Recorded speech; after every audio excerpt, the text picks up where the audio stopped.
Hello, everyone. Thanks for coming out. This is our 8th edition of our Experiential Science Talk series. There will be time for questions at the end, about 10 to 15 minutes. And this presentation is being recorded and it will be published on our YouTube and our website, granted permission by our speakers. So thanks so much. So people can refer to this amazing talk afterwards. So today we have the pleasure of welcoming Casie Fariello and Liz Reitman. They are the co-founders of Other Parents Like Me, an online community for parents and teens and young adults. Sorry, parents of teens, of young adults struggling with a mental health challenge. So today they will share their lived experience, how they created their community, and they will suggest future research directions to unpack parental experiences and support needs. So we're super excited to have a parent perspective on this topic on youth mental health. So thank you so much for joining us. And without further ado, please join me in welcoming Casie and Liz. Thanks, guys. Well, thank you guys so much. So you kind of took away the first slide, so that's good. We are so excited to have met Tosh and Lena, and I hope I said your name right. Being able to bring forward what we have lived through and what we have learned because of that. So, go to the next slide. Yeah, sorry. Okay. So we're going to focus about the amazing complexity of this parent journey and really try to have a deeper understanding and how robust parent support are essential for the youth mental health. So I'm Casie. I'm the co-founder and chief executive officer. And I'm Liz Reitman. I'm the co-founder and the CMO. All right, so the big idea, the quote on this slide is the big idea. That is our strong belief and drives our work at OPLM, as well as our presentation today. It is our core belief that to understand how to best support our kids, we need to prioritize a deeper understanding of the parent lived experience and how to support it. We truly believe that as parents get better, kids get better. And I'm using kids for all of it, like young adults, like just so you guys know. We're going to address these 4 specific areas today. We're going to highlight our lived experience as parents and what it led us to found OPLM. We're going to share insights about parental transformation drawn from the case studies of OPLM members navigating their children's mental health. So you're going to hear from our parents as well. We're going to suggest, elevate the key pillars of support parents need to help their children thrive, and suggest future research directions to unpack parental experiences and support needs, just repeating basically what Tosh said. So let's talk about my story. So this is my son that you see. His name is John. I have 3 children. They are now 24, 23, and 21. And my oldest has struggled with severe anxiety since the day she was born. And we were that family who started doing therapies for her whole life and helping her out. And there were other things that kind of morphed as she went, and through medication, et cetera, all the way, up to when she left for college in 2018. Or 2017, sorry. And my middle child, ADHD, unfortunately, early childhood trauma. Again, we were those parents who were trying to help him from day one. And we were taught, because of his explosive emotions that kind of went with his ADHD when he was little, we went to an OT who taught us to wrap him in a taco. Unfortunately, that taco taught him that his emotions weren't allowed in the house, and that if he had emotions, he was suffocated. So he turned to substances in 8th grade. And in 2017, when we discovered how bad he was, we found cocaine in his bag. We realized we needed to intervene, and we did individual outpatient. We did short-term residential. We did individual outpatient. We had suicide. We had running away. We had school was involved. We had social services involved. We had everyone was involved, and insurance in the end, after 6 months when he ran away from the last program, snorted medication, they were done. They kicked him out and they said, we don't know what to do. His social services like, we'll just put him in a boys' home after all the works they were trying to do. And school was like, unless you can say he's safe, he can't come back here. So I tell you about my daughter first because for 2 weeks, my son felt dropped off the face of the earth by all the people who are supposed to be supporting him, except for the parents. That was us, but he was pissed at us. So, so we were not the support he wanted. Then I had gotten my daughter's Klonopin for her coming home from college, left it on the table, went upstairs, and all of a sudden ran downstairs and got it. My son already changed it with Aleve, and he overdosed that night. Now, my son is alive. I'm telling you that. He lost 5 days of his life, and we sent him to through a GoFundMe to go outside of insurance money because we couldn't. We were not giving up on him. We sent him to a nature-based therapy and to a boarding school later. And today he says he wouldn't be alive without it. Go ahead, Liz. Okay, so that's me. So it's a lot already, like just that story. I'm absorbing it, and I've heard it before, but so my story really focuses on my son as well, Gabe. And in middle school, I started to notice a change in his desire to partake in activities, was experimenting with some things, but wasn't sure if this was age appropriate. I was raising him in New York City with my husband, and he wound up getting into this prestigious high school called LaGuardia High School of the Performing Arts. And really, that's when he caved.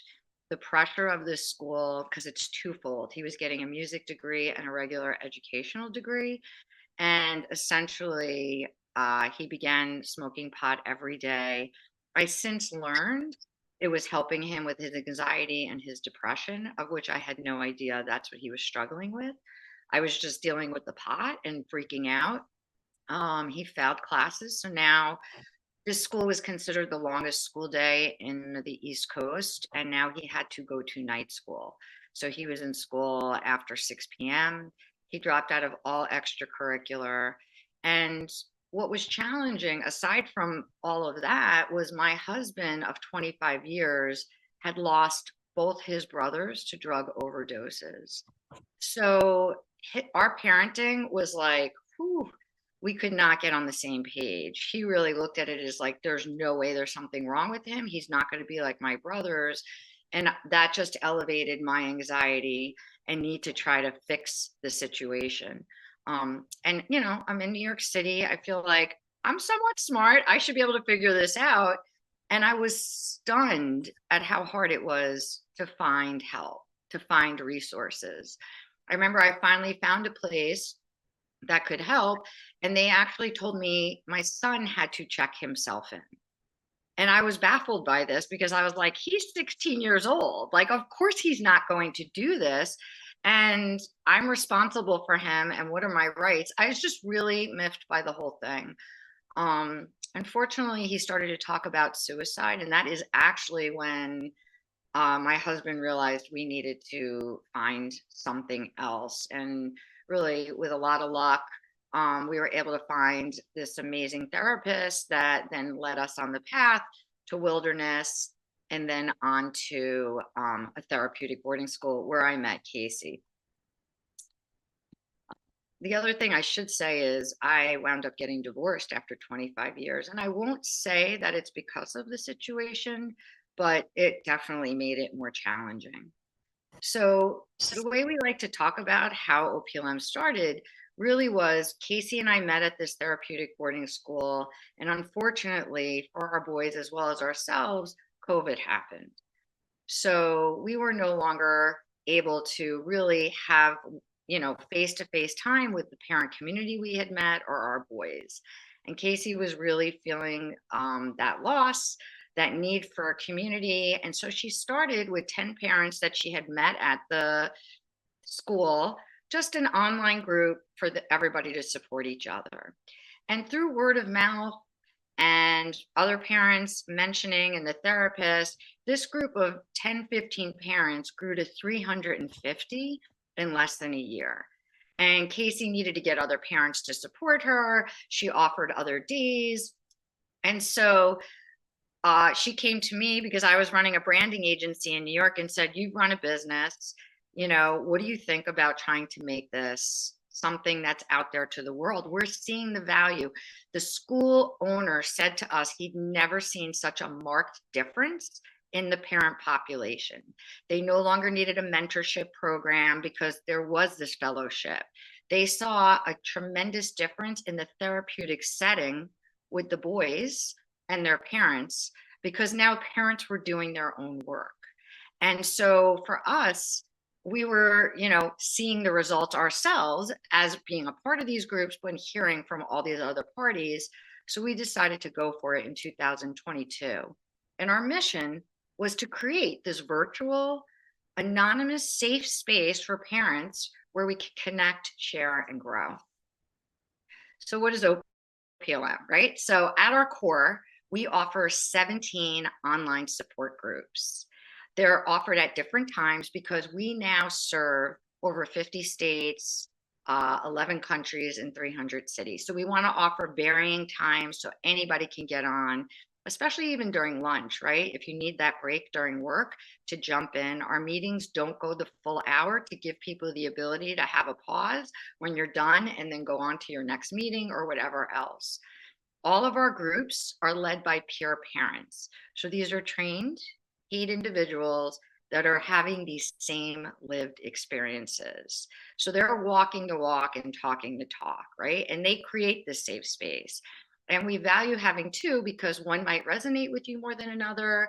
If there is a crisis, one of those peer parents can take you into a meeting room or off to the side. And so, really for us, we feel that this is our differentiator.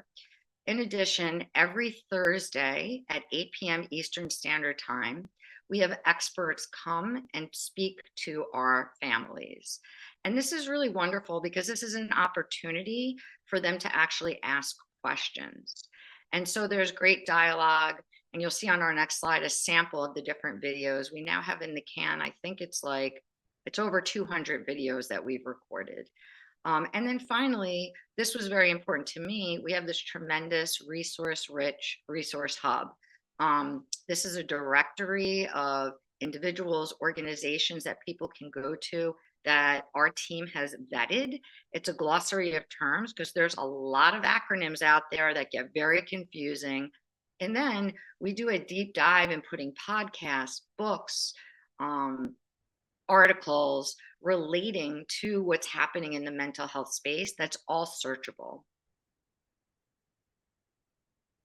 And so you can see, here's an example of some of our support groups. We have a coffee and gratitude. We have a men's only group, a women's only group. These are some examples of our speaker talks, but really the whole core to this idea of peer support is it's beyond a conversation, we're told. It really is a lifeline for parents. I had many friends that I could go to. They were so supportive, but they were saying, look what college my son got into. Look at my daughter's high school graduation. And for me, my benchmark was so different. I just wanted my son to live. I couldn't relate to that. I was wholeheartedly happy for my friends and their children, and they were wholeheartedly sad for me. But until I came into this space where I felt no judgment, where I could learn from others and really just being heard, that in itself was like my mic drop. That was my moment of wow, this really is what I needed. And even though really no two journeys are the same, when you start to hear other people's stories, you really start to not feel alone and just learn from listening to others. So as we were talking about peer support, it really is at its core, this idea of shared experiences, right? And so then ultimately that is giving an empathetic feeling and a sense of a mutual respect. And our goal was to create this safe, supportive space So it's a place where we're able to learn from one another. And, we pulled this quote from a parent that said, just the process of sharing is cathartic. I think it's helped me become not just a better parent, but a better human being. This is you, Casie. You're on mute, Casie. Well, what I said was, thank you, Liz. Yeah, you got it. Look, so we're going to share some emerging research that we've been doing at Other Parents Like Me, because we know that lived experience clearly tells us that parents are critical for children's development.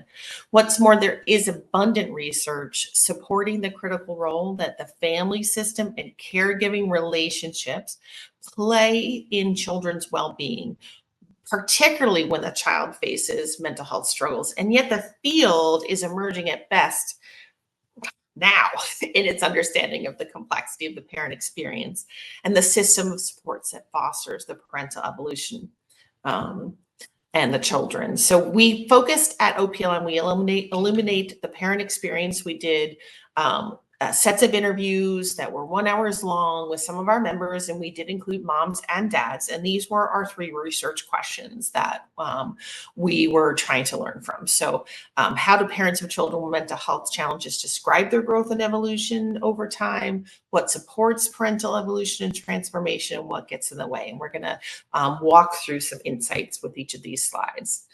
So before we go through the findings to the research questions, we wanted to be clear about the parents we studied. These parents that we interviewed experienced unimaginable hardships and crises, just like Liz and I just described to you guys, as a result of their children's mental health, and for some of them, substance use. And these experiences shaped their parenting and required supports outside of the mainstream. So I just want to share this one quote. It's a totally different landscape, I think, to parent children with these types of struggles. And I would include a child who has a learning disability, or learning differences, autism spectrum disorder, someone with a physical disability, honestly, somebody with cancer.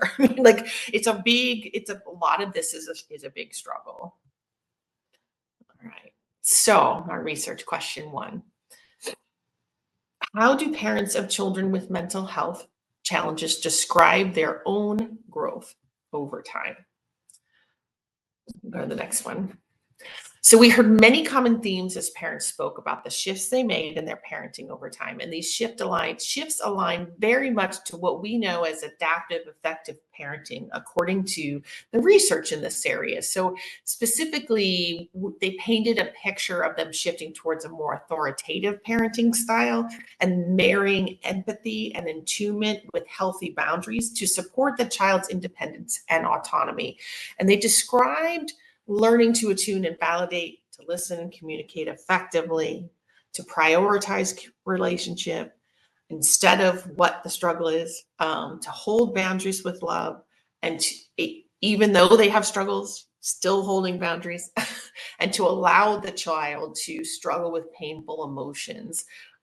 And we're going to describe and walk this through with parent quotes, because I just find, like, you can listen to me all day, but hearing the parents, as Tasha said, the lived experience is a big part. So they shift towards more listening and validation. So this is the quote.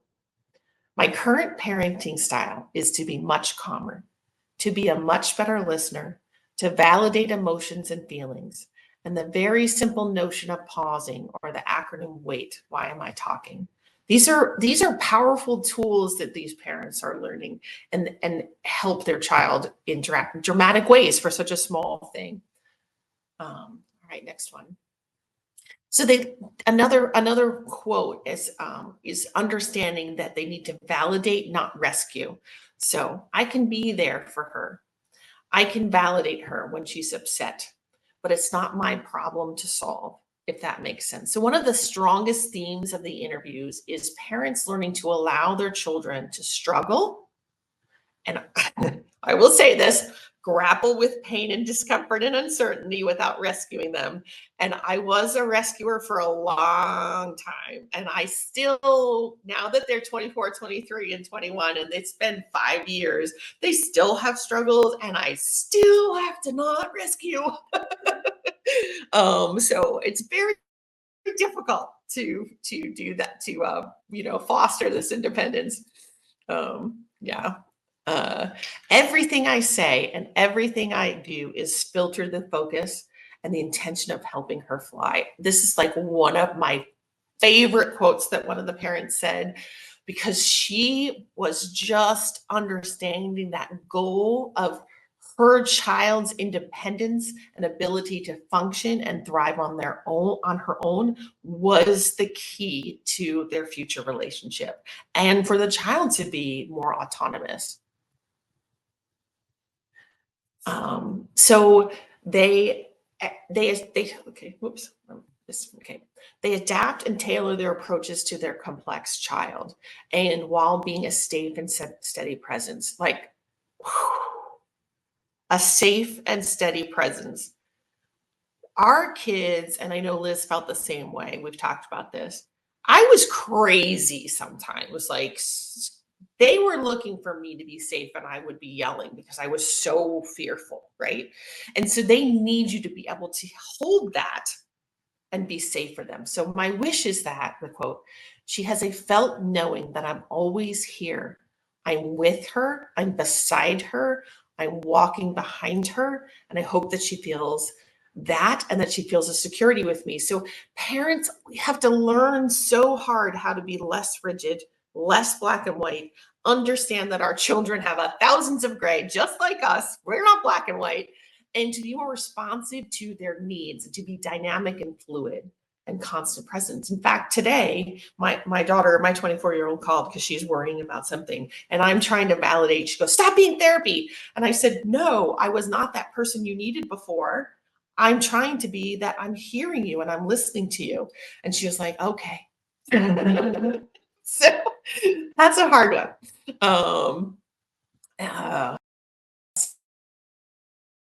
So they adapt and tailor their approach. Let's see, hold on. This evolution is birthed through seasons. So like, this is not, yesterday. This is seasons of intense suffering required deep grappling with personal, cultural, and family identities. So the quote here is, we've got two of these. When life brought me to my knees, I decided to make certain changes about what would I do and how I would do it. I get to a point where I just realized the suffering was so great that something had to change. So a parent's evolution is rooted in their suffering through their children's immense mental health struggles. And that transformation in that suffering is described as crisis parenting or trauma parenting. And it's often it often takes a really severity of struggle with their child to cause that impetus of change for the parent. I mean, my hope is that won't happen, that we will start to learn we need to start to change sooner, but parents definitely learn they have to change when it gets really hard. So, so shifting from control and enmeshment is really scary. So I was always living with a sense of well-founded fear, and therefore working hard to protect my child and make sure she was safe. So parents have a natural, biological, normal, understandable instinct to want to save their child as they face unimaginable crisis points in this struggle. One of the parents said it's in our DNA, which I totally believe. They feel a natural parental instinct, particularly given the enormity of the struggle. And many of them have had life or death situations with their child. So you can understand why they are in that place. So setting boundaries when you have a child like this is really hard. And it just kind of goes against our parental identities, and it takes a lot of courage. So this quote, I love this quote.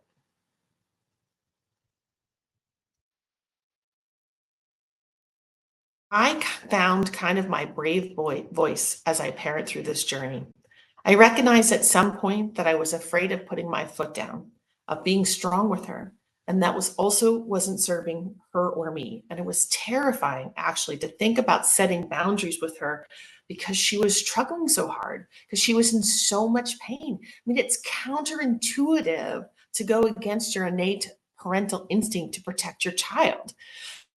And it's especially given the level of pain. And one parent spoke of this working against her because her natural tendency is to be a caregiver or a caretaker. And that's actually part of her identity. And another offered vulnerably and poignantly, this was a dad, that he actually thought that this was being a good dad by helping his child avoid pain. So we need to understand that setting boundaries makes sense and are deeply human and need to normalize it, not pathologize it. And it's hard. I'm saying all these things and it's hard, just so you know. Like sounds like, oh, we could do this. So just so you know, it's hard. Change also requires wrestling with generational norms and how parents were parenting. So my parents didn't allow me to make mistakes. These are other three parents. My mistakes were a reflection of my parents and their parenting styles. Anything I did, the way I was taught, reflected bad on my family if I did anything wrong. My parents' happiness was based on me. That was me. If I was sad, they were like, "What's wrong? Why are you sad?" So I'm not allowed to be sad. So I grew up having parents that didn't want me to see me sad. I grew up thinking that as parents, our job was to rescue them from hurt. So notably, parents' evolution is also complicated, right? By the need to grapple with family histories, cultural norms, and the way they were parenting. And shifting a parenting mindset and style requires a lot of undoing and unlearning of parenting paradigms that have been passed down from generations. And it takes enormous hard work and intention to break those cycles of generational patterns because they run deep. And it's really, I think, one of the most under-acknowledged challenges that parents face. So progress is slow, it's bumpy, and it takes discipline. The progress that has been slow because you don't change the stripes on a tiger that you've been there for 55 years. You don't change them overnight. I'm 56, and I started this journey when I was 50, and that was a lot of stripes. So given all the complexity just discussed in relation to parental growth and evolution, changes into simpler, quick. In fact, evolution to a parent actually feels transformational and seismic, and parents wish that this was true, but they realize this is not true. There's no quick fixes or magic bullets. And they have learned that it's an ongoing practice, not a destination, and it's really bumpy. So let's go right to the quote. What contributed to change that I'm describing was that I took my own recovery very seriously. So this is a marathon, not a sprint. And one dad said, "There is no port on this ship." We don't get to stop at a port. It's a journey. So I love that quote. These changes can feel like spiritual transformation at the core of their humanity. So this is a club you never wanted to join. And I'm sure there's a lot of kids out there who'd say this is a club they didn't want to join either.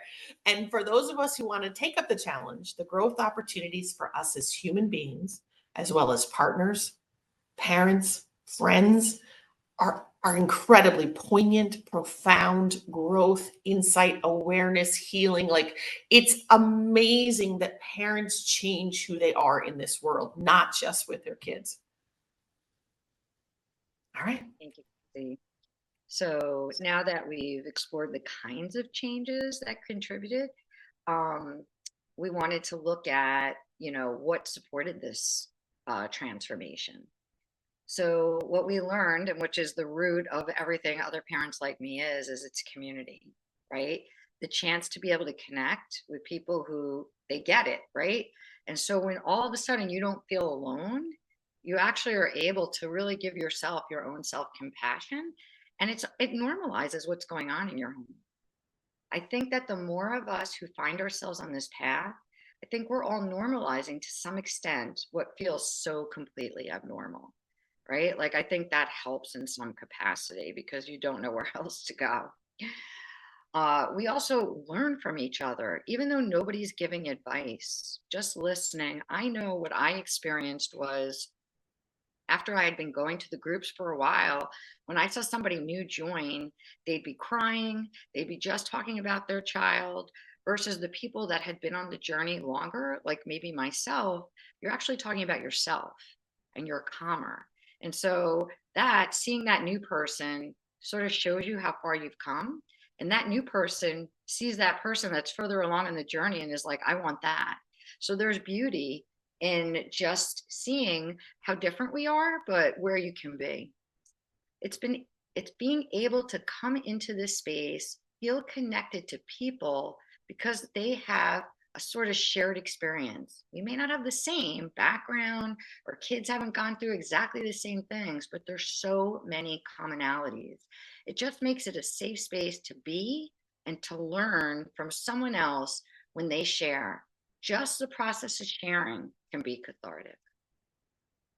I think it's helped me to be a better mother, not just a better mother, but I think a better human being in a lot of ways. It's also been interesting how much faith plays a role in this space in helping parents evolve. My faith has been a very big part of what kept me sane. And then also just finding the right treatment, the right way to support yourselves and their child. Cycling through home services, virtual programs, PHP, IOP, residential, and yet we were just not making any real change. The longer it went on, the harder it was for us to be resilient in our relationship. And what really changed the channel for us was making a decision to gift her the experience of wilderness therapy. Part of that greatest gift was my acceptance that this was bigger than me and it was bigger than us. And I needed to let go of having to do this myself. Also, understanding that your hard work is also offering this change. I've never worked so hard as a parent when she wasn't living in my home, because it's the work we do ourselves when we're not with our kids that really matters. That's what leads us to, as we practice over and over again with our kids and stumble and trip and fall and get back up and try again, that's what leads to change in the transformation and serves them in the best way. I really believe that. And also, I will say I am proud, right? Parents are proud that we're learning self-compassion and we're doing the best we can with the tools that we have when we have them. And also there's pride in co-parenting through these challenges. Unfortunately for me, that didn't necessarily work out, but listening to other parents, it's incredible, how in some ways this does bring them closer. I think I finally realized as a parent that I've done the best I can. So now we've talked about the support and hard work, but we really want to delve into what were the barriers to change? What gets in the way of this evolution and transformation? And so a big part of this, and I know Casie and I experienced as well, is labeling, right? People have so much judgment. There's all these different names now, helicopter, jellyfish. I mean, like a million different names for parents. And really, what are they doing? They're just pigeonholing. And it's definitely about judgment. My first thought was like, who are these for? It's just the way humans are. We want to put everybody in a box so we think we understand them. We want to reduce and oversimplify, and life's just not like that. At the end of the day, these labels really are just a misunderstanding on our differences. What works for my kid in my neighborhood in our situation isn't going to work for the next kid. And that's really important, right? We're all like doing the best we can. And by labeling individuals or our kids is just not serving anybody. It's also perpetuating generalizations, this whole idea of lack of understanding. Once people start applying these labels, it's a way of saying, I know you and I know better, but they really don't. And it's definitely a sense of judgment on us. They're overwhelming, and it definitely increases the sense of isolation. In fact, there are many labels. That the fact that there are so many labels is overwhelming. You feel like, where do I fit? Which box do I fit in? Labels in general can really be harmful. And so parents really need to advocate for more compassion and curiosity. The notion of meeting people where they are, for me, is very powerful. We're all human. We're all in this boat together. We're all equally flawed. Nobody is less than. We're all the same, and we have our flaws, and we need to love each other in the true sense of that word. And if we do that, we'd be a lot better off. And I personally think that, I know I wouldn't have felt as isolated had I not felt the labeling and the judgment. So really, to go back to like our core and what we're really trying to say, what this is all about, is that when the parents get healthier, the kids get healthier. When we can heal ourselves, we are healing our children in the process.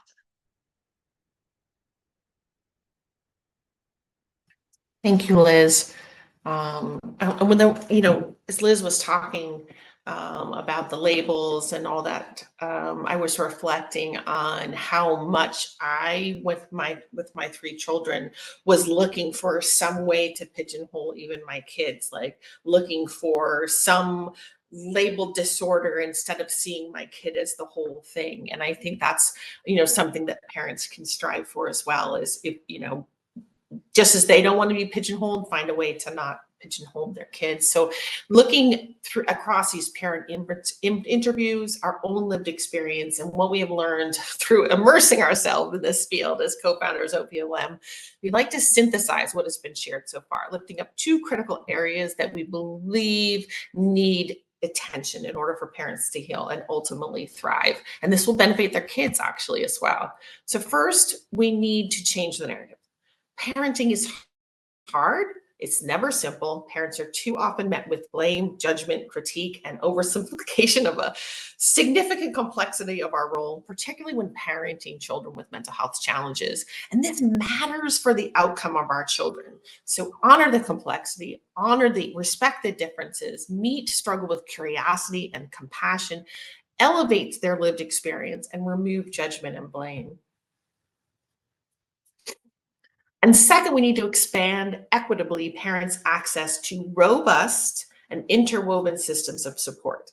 Specifically, we believe parents need access to 4 integrated supports to truly enable the transformation. So it's not just our part, the peer support, through like OPLM or NAMI or there's just, other things out there, and Al-Anon, and the issue of access has to be front and center. Many parents do not receive the support they need and desire and deserve. So we're talking about peer support community, system navigation support, such as a family peer specialist. I don't know if you guys have those in Canada. I think you do. So I'm going to hope that you do. They're like kind of boots on the ground, navigating all the systems. Parent coaching, which is that thing of like starting to change the transformation within the system and communication, and family and couples therapy. I will share that my husband and I, when we were going through this, we actually started couples therapy so that we could practice and learn to be on the same page. So we kind of integrated ourselves. No one told us to do it. It just seemed to be what worked for us. Our ideas for future research. First, as our presentation indicates, we truly believe in the power of the parent voice and lived experience in both research and practice. And as a field, we have so much to learn from parents' experience. And we would love to see a research agenda that elevates the ideas and experiences of parents firsthand. Second, we believe additional research to unpack and more deeply understand the parent experience in all its complexity is critical. And we advocate that research agendas are intentional about studying the diversity of families across culture, socioeconomic backgrounds, geographies, child profiles, etc. Third, we would love to see larger scale research that pushes the field's understanding of parents' support needs as well as the kinds of parent supports and specific features of those supports, so which I mentioned up above, that are effective for families, and as Liz talked about, what gets in the way. And finally, our experience of supporting hundreds of parents through OPLM tells us that peer support and community is critical for parents, particularly those struggling. And we'd love to see future research on the impact of this type of support, as well as the specific factors that make it most effective at improving outcomes for both the parents and their children.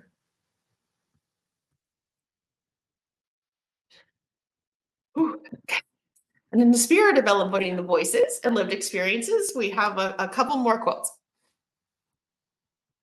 I think struggling with self-compassion would probably be the biggest thing that helped me learn. Connection is important for kids in recovery or with mental health issues. It's equally important, if not more so, important for the parents of kids in these situations. So I just say get connected, go to meetings, work your program, be humble, be a good listener. And there is no port. There is no safe haven. We're always on the journey. We are always on the way. All right. We're 2 minutes short. Yay! So we get a little more time for answers. I'll just start by saying thank you so much to you both for that presentation. I thought it was great. I loved how you really included all the quotes of the parents in your network and really highlighting, the lived experience. That's exactly what we try to do as well too. So that's such a nice way of presenting it. And thank you both for sharing your stories as well. And this presentation touched upon so many cool topics. So I'll just open it to the floor. If anyone has any questions for our speakers, go ahead and ask or type in the chat. Yeah, great. For sure. Yeah. Great. We can definitely give that a shout out. Oh, that's a nice shout out. Thank you. And she says, thank you so much for the great presentation. Merci beaucoup. Oh, thank you. That was nice. Thank you. Yeah, we have a raised hand. Can you hear me? Gosh, can you hear me? Yes, of course. Go ahead, Lena. Sorry, I'm in a car, so the sound is not great. I apologize if the question is not clear, but I'll keep it brief. It was an excellent talk. Thank you very much, Liz and Casie. I think it's one of the best talks we've had on this topic for a long time. So thank you for doing that. My question is, I'm a psychiatrist. I trained at a time when families were less blamed for mental illnesses, but still not considered as partners in the care. So we used to say less about refrigerator mothers and all, but we didn't really think of at that time, 15, 20 years ago, we didn't really think of parents being caregivers who are like professionally trained caregivers who can do the same job as someone with a mental health professional title. Now, do you think that's where we are heading? Should the mental health teams invest in training parents to be more efficient caregivers, or is it not going to be a good direction to take if you merge the professional mental health care with what parents do in general? That's such a great question. And what we believe is that there's this opportunity for a case management kind of thing where you have the therapist for the child, the therapist for the kiddo, the parents are doing parent coaching, and doing peer support, and hopefully the kid is doing peer support as well. And what you're doing is you're lifting the whole family system up. So we're not asking for the parents to be therapists. We're trying to change the family system at its core in how they communicate with their kids, how they share their own struggles, how their willingness to say, I'm sorry, I'm trying to do this better, that kind of a thing. So, if you're able to create, and this is our really big hope, is if you're able to create kind of this team around the whole family, then you're actually all going to fall away, and then we'll just be the family who's doing well together. And sorry, but Lena, you won't be needed anymore as you lift them up. That's great to hear. Both teachers and mental health professionals, we don't want to exist. Exactly. Right. My name is Kristen. I work with Tosh at the center, and I just wanted to say thank you so much for this great presentation and for sharing your stories. All the work that you guys are doing is incredible and kind of insane to think that you guys started this during the pandemic, and to see how it's grown to what it is today is amazing. I don't really have a question. It's just a reflection. when Liz mentioned jellyfish parenting, I had to Google that because I had never heard of it. And what I found, I mean, I found what it meant, but I also found so many other labels. And I guess just to add to that reflection, there are so many labels out there, and it's just like, I think that they are more harm than helpful because it's not really clear which ones are good or bad. So I think that this sense of community and kind of learning about different stories and learning that each story is different is more helpful than some of these kinds of boxes that parenting could be put in. So yeah, not really a question, just a reflection, and I learned something new today. Actually, Casie can share. Why don't you share like your presentation, what you did with Dr. Evan Flavenbaum? So I worked with a local MSW who runs a therapeutic day school in New York City, and we discovered and we called it 50 ways to label a parent instead of 50 ways to leave your lover. And we found, just because we heard jellyfish, it was literally the same thing. And then we started like looking, and there's more than 50 labels. Like some of them are absolutely crazy. There's like dolphin, some we've heard, right? Tiger and stuff like. So if you ever get a chance, go and look, and you will be amazed. And it's just like what happens to kids. Like there's so many labels for them as well, and put them in a box. Like ADHD means you're this, ASD means you're this. And now we know ASD is like this big gigantic spectrum. Like you can't even put someone with autism spectrum disorder in a box at all. So it was really powerful. So he did this whole research on it about the self-care, the self-esteem movement, which is when everybody got a participation trophy, and what that has actually done to our kids today is really phenomenal, in that that's a piece of what is probably happened, why we have so many mental health struggles, including just gentle parenting, which I think you hear now, authoritative parenting, or kind of more like buzzwords right now. I don't know if you've seen, there's an article about lighthouse parenting. I'm telling you, like, it's just crazy. And so we just kind of delved into all of that. And then we delved into like, how did that affect our parents? It's not like someone said it out loud. It's been said out loud, but it's said frequently, just in like social media. I mean, I don't know if you guys had this in Canada, but being called Karen was a big thing for our generation. Yeah. And very damaging stuff, and parents internalize that. And so they do think that everything is their fault because, I'm a Karen, I'm a this, they even label themselves. So I'm glad you went and looked it up, and hopefully that will help you in your process with the kids to because somebody who works with kids, we found, will put the parent in a labeled box themselves. And it's nothing personal, not attacking, but it's very easy to put a parent into a labeled box because they're acting this way and not knowing that the parent has all this other stuff, and culturally and all that stuff as well.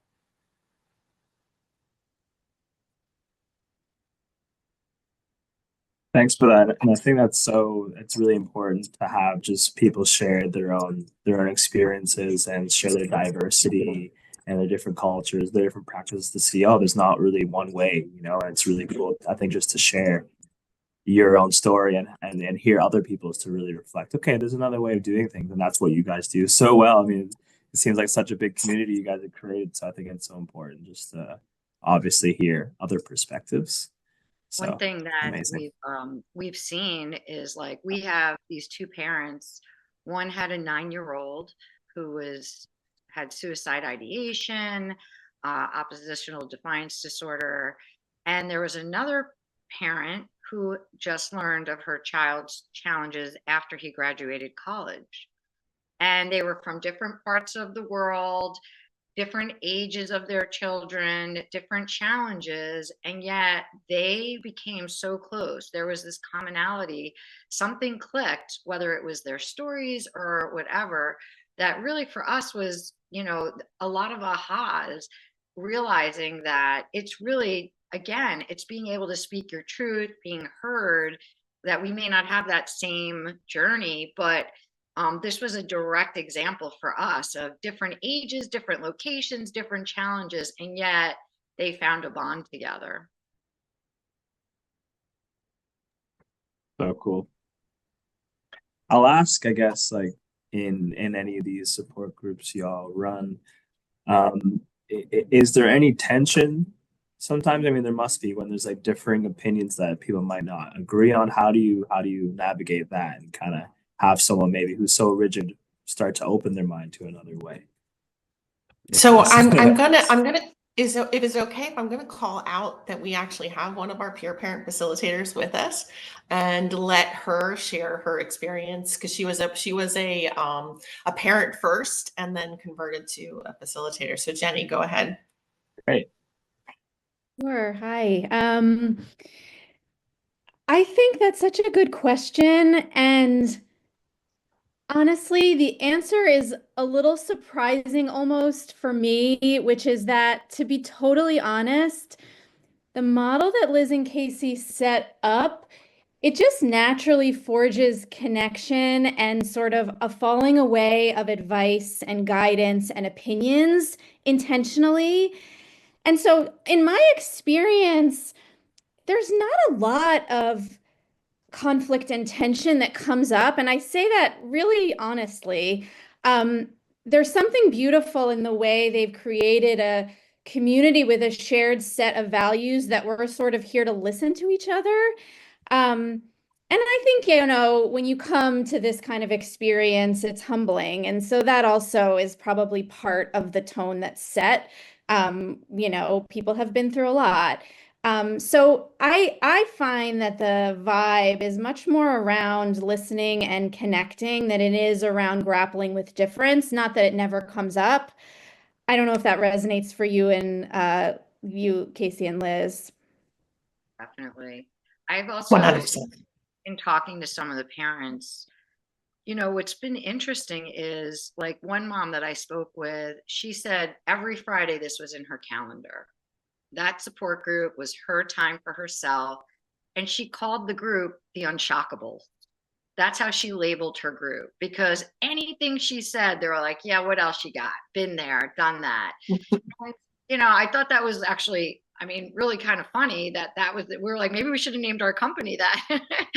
But at the end of the day, for her, it was not only a care for herself, but also really a care for what's going on in other people's lives, that it really does become a community. So maybe somebody doesn't resonate with you as much, but at the end of the day, by going there and helping yourself, there's also, I know for myself, I wanted to go to these meetings because I was so curious on individual updates as well, where they were on their journey, how they were doing. So, you know, I think that you're not giving advice. So it would be hard to have tension in some capacity when you're just sharing your truth.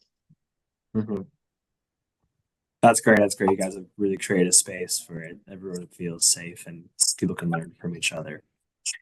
We have a few minutes left, so I'll ask if anyone else has any questions. Now's the time to ask. Tosh, I have one more question. It's a very selfish question. We have we try to create parent councils, and we usually get more moms than dads. I'm a dad myself, so it's a very selfish question. How do you get dads to participate more in this mental health conversations? Is there anything you guys do that works for your dad's groups? Having dads lead it is huge.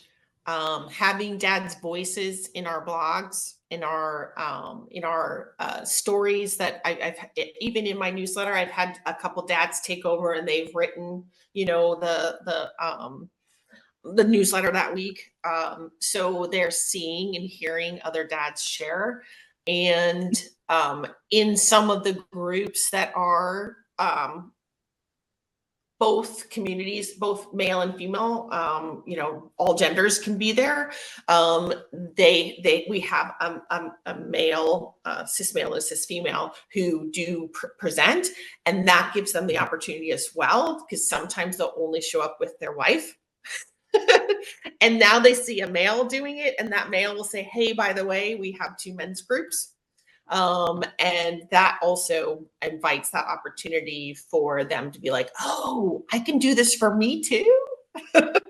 And our men's group is very, very welcoming, and it's a robust group, and people feel instantly welcomed and can share everything. And the group has been going for several years now with a core group, so they always just kind of welcome the new men in right away. And I mean, the women do that too, but they share a little bit about themselves and talk about, you know, things that affect them.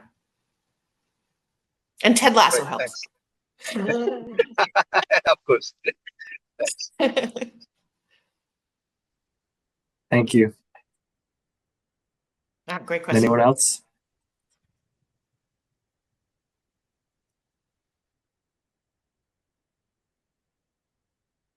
If not, then we could wrap it up. I'm not sure if you guys want to show, like, want to promote your site or. Yeah, you want to do that the end one, please?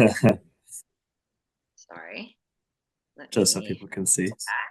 Yes.